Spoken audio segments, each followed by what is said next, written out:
Sponsored by Tech Reload UK. Check out the purchasing links in the description below. Hello YouTube, it's time for another post-bag unboxing video. But before I show you this, you need to like my video and subscribe. So now it's okay? There's just one more thing you need to do, and that is to click on the bell so that you get a notification when a new video comes out. I hope it's okay. Perfect. This parcel is an Amazon parcel but was delivered by Royal Mail 48 hours. It does say safe place on there, but Mr. Postley didn't decide to leave it in the safe place, so I had to chase him. I think this arrived on the 16th of June. The branding is na&um or na&um, some weird manufacturing names. It's a weed burner rated at 2000 watts or 2 kilowatts, and we can see there's a handle there which goes into the main unit, and you've got 3 different heads, a flat one, a chisel shaped, and a big one. This is better than having chemicals such as Roundup, because you don't want those chemicals to go into the ground and then into the fruit trees and anything else that you got growing in the garden. Probably better than the gas butane weed killer. Those are kind of could be dangerous. I don't want to mess around with gas. The other option is to boil water. You might splash yourself, but I'm immune to boiling hot water, and also it takes time to boil. You could boil one whilst pouring the other, then you're just wasting water, unless if you're collecting rainwater and you can boil that, but you wouldn't use rainwater in the normal kettle that you normally use. You can get cheap kettles, so you've got that option, but if you're doing that, the cables themselves are not rated at 13 amps, and over time they do get a bit warm, not too warm, and kettles are only designed to run for about 2 to 3 minutes, so it's not an issue in normal situations, but if you're constantly boiling water, you'll notice that the cables will get hot. The other option is to make your own weed killer, and that comprises of vinegar, washing up liquid, and salt. That works if it's really sunny, and it works faster than weed killer that you buy in the shops. So this is electric powered. Looks like you can also start your barbecue with this. It looks like it sets the weeds on fire, and it looks like you can do some heat shrinking on large cables. There's a warning sign, there's electricity, don't use in the rain, make sure you unplug it when you're not using it, and it's hot. You've got 2 different heat settings. You've got 60 degrees, which is basically for cooling off, I think, and then you got 650 degrees, which is setting number 2. It weighs 900 grams and it runs on 230 volts. We got some pictures of people using it, but there's no flames, so these pictures here, this one here, could be just marketing picture, because I remember seeing on the instructions it said no flames. The colour is orange. High quality, reliable tools, hopefully. Got like a rubberized flex on this cable. It is quite thin. Plug says it's rated at 13 amps. 13 amps isn't required on this, 10 amps is fine. We've got a 13 amp fuse. I can tell it's a 13 amp fuse because it's brown, and it says Busman on there, but is this a legitimate Busman fuse or a clone? We've got the British standard number on there. If it is a clone, it's a very good copy. The writing is a bit thick in the middle here, and it's not 100% clear, so if I was looking at this carefully I would say no, it's not an original fuse. The cable is 2 times 1mm squared. I thought it was a bit thin, so it's only a twin core. There's no earth on this, so this earth pin here is absolutely useless, as I will now demonstrate. I put this multimeter in BP mode or continuity mode, which is that one there, so when you touch the 2 terminals together you'll get a beep. So I'm just going to put one end on here and one end on here, and I get nothing because there's no earth. So if you don't touch the metal bit, you should be fine. Comes with an instruction manual, including instructions on what to do in the cool down process, but I think I already know. We've got this section which contains all the ends. This one is obviously the barbecue one because it's got these air holes here, and as it's blowing through here you would probably need to have more fresh air coming in. This one was the heat shrinking one, and then you've got this wide area one, and I'm not sure why it's flared up here. So what you would do is you've got this end here which has some kind of guard on there, and then there's another guard on the inside. You would just put this end on here and it stays on. It actually clips into position, but it will only clip in this position, so where there's a dimple there and there's a dimple there. Actually it'll go 2 ways, but why would you put it in upside down? So you'd have that like that, You've got this section here which will allow the heat to escape, otherwise this will melt. You don't want to do what I did with the hot air gun and start melting the whole thing like this. It got a bit hot because I had a too small nozzle and I was putting high heat through it. The whole thing changed colour. If it starts changing colour, you know you've got it too hot. It was silver like this, and then this started drooping and smoking, so now I keep it on this one and I don't use the smaller one. The cable is quite small, probably about 2 meters, which means you need to use this with an extension cord. If you do use an extension cord, you'll have to unwind it completely, otherwise you'll cause some kind of magnetic field which will increase the voltage and currents and heat. We have a on-off switch here, so that's in the off position, that's in position 1 which is the 60 degrees, and then position 2 which is the 650 degrees. We've got the 2 different temperatures written here. It runs on 50 Hz, so it's only for the UK and Europe. This won't work in the US. It probably would, but it will be half the power,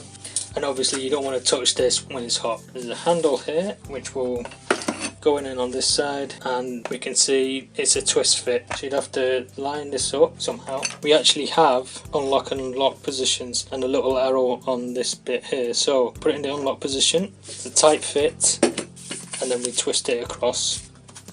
You have to push it in all the way for it to fit in. So now that's in position.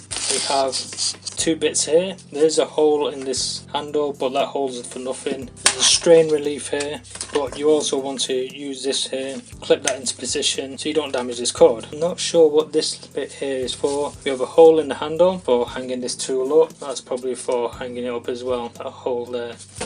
So I'm going to have a quick look at the instruction manual just to basically see what these are for. It's basically called a hot air gun, so I'll probably change the colour of the metal end like I did with the other hot air gun. It does say do not use the device on or near very dry spots to avoid fire, even though the marketing pictures show fire. Don't leave it switched on. Never look into the hot air nozzle because you'll burn your face. Caution is advised when using long extension cables. You don't want it too long as well because there'll be a big voltage drop and the cables will heat up. When you use a hot air gun, vapours and gases can be released during a short period of time. That's probably because they've got oil to protect the metal stuff so it doesn't rust during shipping and storage. Before you plug it in, make sure that it's set to switch position 0 and keep the mains cable away from the mouth opening. It's the switching off that I'm looking for. It does say when using the device as a weed killer you must use the extension tube and handle. So I think the extension tube is the nozzle and obviously the handle is attached. It takes 45 seconds to warm up, and to kill the weeds you got to hold this about 5 seconds above the weeds. During the 5 seconds the cell structures will be destroyed and then the weed will die within a few days. So I am there thinking I would have to hold it on until I physically see it burning, but the short exposure of 5 seconds is enough to start killing the plant. Basically the same with normal weed killer, except with boiling hot water during strong sunlight actually works within 6 hours. You actually physically see the weed dying. When switching off you need to keep it in switch position 1, which is the 60 degrees, for at least 1 minute. This will allow most of the heat to escape. I'm not sure why there's a 60 degree option. Why not just have the burner actually off and just blow in the ambient temperature through? So that's important, because if you don't, that hot air will stay inside and without airflow it'll start melting the plastic, which is not what you want to do. You need to keep the ventilation slots clear because this is what the airflow that's required. And then we got information about the warranty. The airflow is 500 litres per minute, which is probably enough. The warranty information is just generic copy and paste because it talks about drills, drill bits, saw blades, etc. So now I need to see if I can mount my phone to this weed killer, because I don't really want to be holding a phone and the weed killer in 2 separate hands and trying to film everything. Just going to check that your power consumption's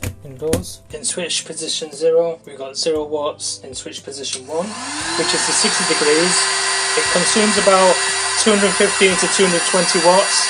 It's settling around 216 watts currently. And then in switch position 2 we get to slightly above 2 kilowatt hours. I'll switch this off now and it sounds like a hairdryer. That's not been on long enough for it to require a long cooling down period, but normally what you would do is switch it into switch position 1 for about a minute, and that will be enough to let most of the heat escape. There is a strange smell coming off it, but that's the mineral oil which is on the metalwork that's just burning off. Obviously you're not supposed to use this indoors like I've just done. The next step is to test this out. One final thing, there's a little stand here so you can rest it on the ground like that if you wanted to.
you've liked this video and found anything useful, leave a thumbs up. If you haven't done already, please subscribe and click on the bell for more notifications. And could you also like my Facebook page? And I'll see you next time.